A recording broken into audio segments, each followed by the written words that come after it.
تو والدین جب بوڑھے ہو جائیں تو اولاد کا امتحان ہوتا ہے، اور والدین کی ساری خدمت بھی اولاد کرے لیکن صرف ان کو کچھ معاملات کے اندر نظر انداز کر دے اور وہاں اپنی مرضی کرنے لگ جائے تو والدین کو تکلیف پہنچتی ہے۔ حتیٰ کہ والدین خود چاہتے ہیں کہ ہماری اولاد ہمارا کاروبار سنبھال لے، امور خانہ سنبھال لیں اور بہت ساری چیزیں سنبھال لیں، اور بعض اوقات اولاد اتنی سمجھدار، سنجیدہ اور متین ہوتی ہے کہ وہ اچھے انداز سے، بہتر بلکہ انداز میں سنبھال لیتی ہے، لیکن والدین کو اگر وہ نظر انداز کریں اور کسی معاملے میں پوچھیں نا تو ان کو ایک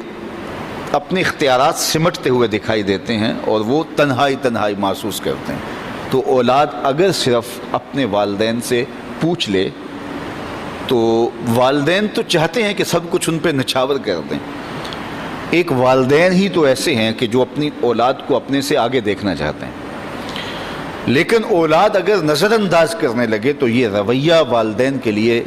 اذیت کا، تکلیف کا سبب ہوتا ہے۔ اور اگر اولاد اتنی سرکش ہو جائے کہ اپنے والدین کو دقیانوس سمجھنے لگ جائے، حالات سے بے خبر جاننے لگ جائے تو یہ والدین کے لیے اس سے بھی زیادہ تکلیف کا سبب ہے۔ اور اگر وہ والدین کو مداخلت بھی نہ کرنے دیں تو یہ تکلیف اور زیادہ بڑھ جاتی ہے، اور زیادہ اذیت بڑھ جاتی ہے۔ اللہ کے محبوب کی خدمت میں ایک شخص حاضر ہوا اور اس نے حضور کی بارگاہ میں شکایت کی، اور وہ یہ تھی کہ میرا بیٹا اپنی چیزوں کو جو ہے وہ مجھے ہاتھ نہیں لگانے دیتا۔ تو آقا کریم علیہ السلام نے اسے بلایا اور فرمایا کہ یہ تمہارا باپ کیا کہہ رہا ہے؟ تو اس نے کہا کہ حضور اس کی عمر ایسی ہو گئی ہے تو یہ چیزیں خراب کر دیتا ہے۔ تو آقا کریم کی چشمان اقدس سے آنسو ٹپکنے لگے، اور آقا کریم نے فرمایا کہ ایک وقت تھا کہ تو اس کی چیزیں خراب کرتا تھا اور اس نے کبھی نہیں تمہیں روکا تھا، یہ دوبارہ وہ چیزیں لا کے تمہیں دیتا تھا۔ تو حضور نے اس وقت ایک تاریخ ساز جملہ ارشاد فرمایا، انتا و مالو کا لابی کا، فرمایا تو بھی، تیرا مال بھی تیرے باپ کا ہے، وہ تیرے مال میں،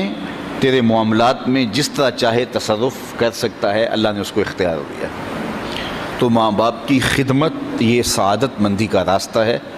اور ماں باپ کو نظر انداز کر دینا، ماں باپ کی بے ادبی کرنا، ماں باپ کی توہین کرنا، ماں باپ کو دقیانوس سمجھ لینا، ماں باپ کو کم تر جاننا، ماں باپ کے لیے رویوں میں سختی پیدا کر دینا، بلکہ فرمایا قرآن مجید میں کہ اپنے بازوں کو سکیڑ لو۔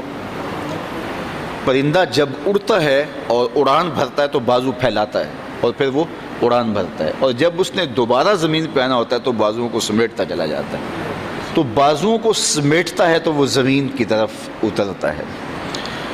تو کہا کہ کتنی خوبصورت مثال قرآن نے دی ہے کہ اپنے والدین کے لیے بازوؤں کو سکیڑ لو۔ تم افسر ہو، تم مفتی شہر ہو، تم حاکم شہر ہو، تم بہت بڑے بزنس مین ہو، تم علامۃ الدہر ہو، تم صاحب تحقیق ہو، تم صاحب فتویٰ ہو،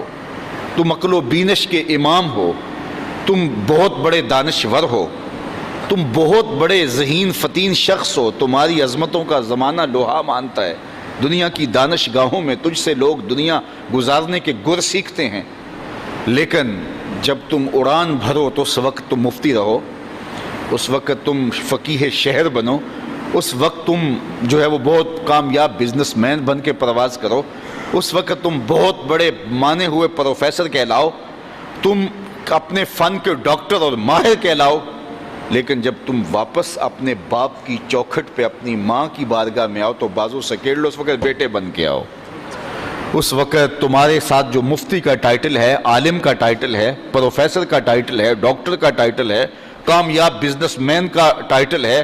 وزیر اور مشیر کا ٹائٹل ہے، وہ اتر جائیں بازو سکیڑ کے، تم ایک بیٹے بن کے ماں کی آگوش، ماں کی خدمت میں اور اس کے حضور اور باپ کے حضور بیٹھو، تو یہ ان کے لیے تسکین کا سبب ہے۔ اور اب جب دوبارہ اڑان بھرو گے